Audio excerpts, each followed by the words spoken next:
Hey guys, I am Lindsay and today we're going to be talking about protein. We all know that we need it for our health and that's an essential staple in our diets, but what is it and why is it good for us? Today we're going to talk about that.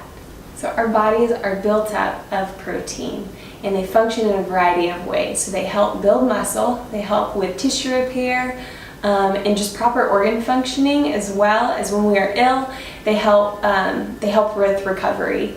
So there's a lot of really vital functions of protein, and it's really important that we're getting good quality protein in our diet every day. Protein is built up of small compounds called amino acids. Our body needs 20 different amino acids to function properly. And there are 3 different categories that these amino acids fall into. It's non-essential, essential, and one that may not be as familiar, but it's called conditional amino acids. So non-essential, there's 11 non-essential amino acids, meaning our body produces these on their own. So we don't have to necessarily get them from our diet. But then the essential amino acids, there's 9 of those, and we need to get those from the foods that we eat because our body's not producing them.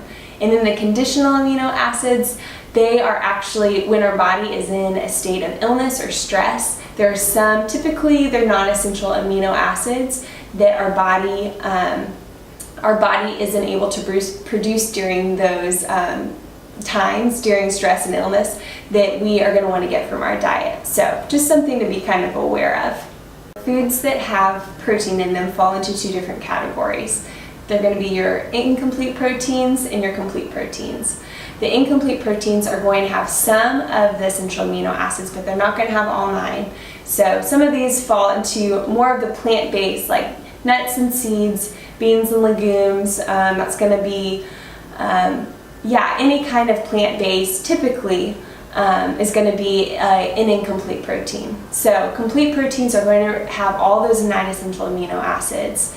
So that's going to be your meats, dairy, fish, eggs, all that kind of stuff. Think animal products are going to be more complete protein. There are some vegan, vegetarian options that are complete protein, such as buckwheat and quinoa. They are good sources of complete protein. So we know we need this protein in our diets, but it doesn't mean that we have to run out and go buy a bunch of protein powder and have like 45 grams of protein in every meal. But the recommendation is actually probably less than you even expect it to be.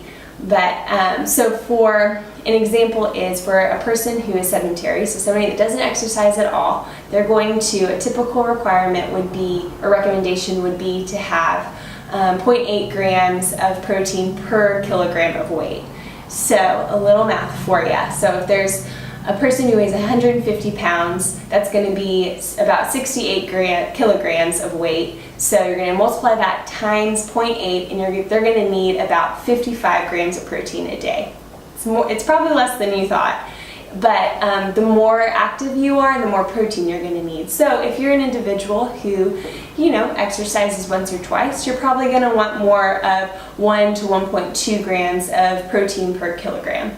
So you can take your weight, divide it by 2.2 to get kilograms, and then multiply it times your activity level being, if it's moderate, 1 to 1.2 is a great range for you to focus on to kind of see if you're getting the protein that you need day to day.